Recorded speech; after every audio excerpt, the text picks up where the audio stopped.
Yep, loud and clear. Excellent, great. How big of a deal is this loss from your perspective? It's a big deal. I think it shows that we've run into a dead end in our foreign policy. And maybe it's the dead end that we needed to run into to force us to contemplate the scale of the change that we need. The Security Council was seen as the apogee of Pearsonian diplomacy in that golden age when Canada's foreign policy was entirely about shaping the institutions and the alliances that govern the rules-based international order. That's how we could play a larger role than a middle power normally would be accorded. Maybe today is the message that we take away from today is that it's time to bury Pearsonian diplomacy. Those institutions, those alliances, they just don't carry the same weight. That's not really where the game of international relations is played today. Now we're dealing with... Sorry, I apologize for interrupting. I just want to, you really grabbed me kind of what you're saying there, because that's kind of the opposite of what the Prime Minister has been saying, right? For the past number of weeks, it's the focus on the importance of multilateralism that he has really drilled home in his comments. And you're kind of saying that may not be the case. We're now in a world of power politics. The great powers are no longer acting with any kind of regard for the rules established by bodies like the Security Council. The rules-based international order is probably a thing of the past. So the game that we need to learn to play now is power politics. Now, we could have played that at the Security Council because that is a table where the great powers sit.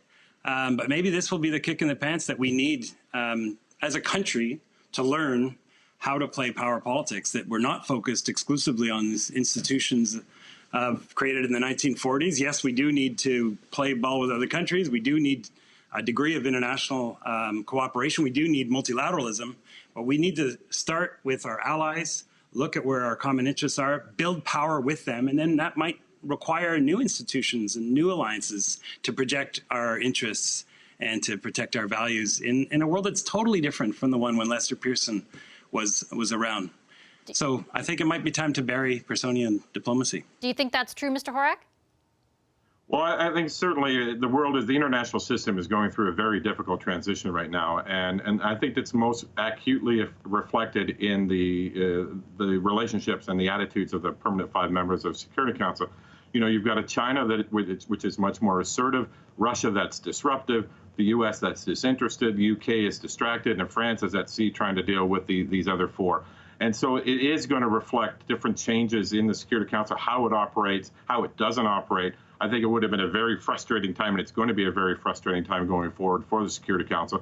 And there may be new institutions, but I think Ben's absolutely right. We have to, we should try and support multilateralism as much as we can, whether that's working with like-mindeds or whomever, or the next U.S. administration, hopefully. But we also have to look at other ways of dealing with this, sort of alliances of convenience, if you will. I'm talking diplomatic alliances here. And just trying to figure out what our interests are, how we pursue them, how we can pursue them unilaterally, how we can pursue them with other allies. It's going to be a much trickier road ahead, and it's going to take some adaptability and certainly more flexibility that some of our old perceptions and old assumptions, I think, are going to have to absolutely be questioned, because the international system is going through this transition. Let me ask you, Mr. Rowswell, how realistic you think that is, and I'll circle back to the original point I made to you. If anything, the message that I have heard from the federal government over the past number of months leading up to this vote is the significance of the institution, because, there have been critics of the UN for a long time from various vantage points, but certainly that criticism isn't new. It's been accentuated by the U.S.'s withdrawal from multilateral institutions basically as a whole, but it's certainly not, just come into existence. Given the degree to which this government has attached itself to the significance of these institutions, at least rhetorically, how difficult or how realistic do you think it might be for them to unwind that?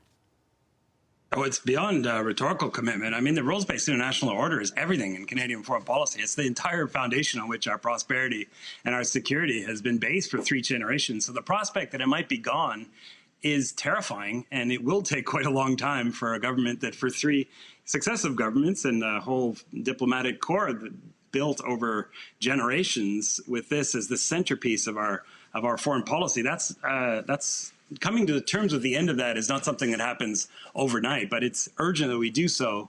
And hopefully the loss today shows us just how much more urgent that is.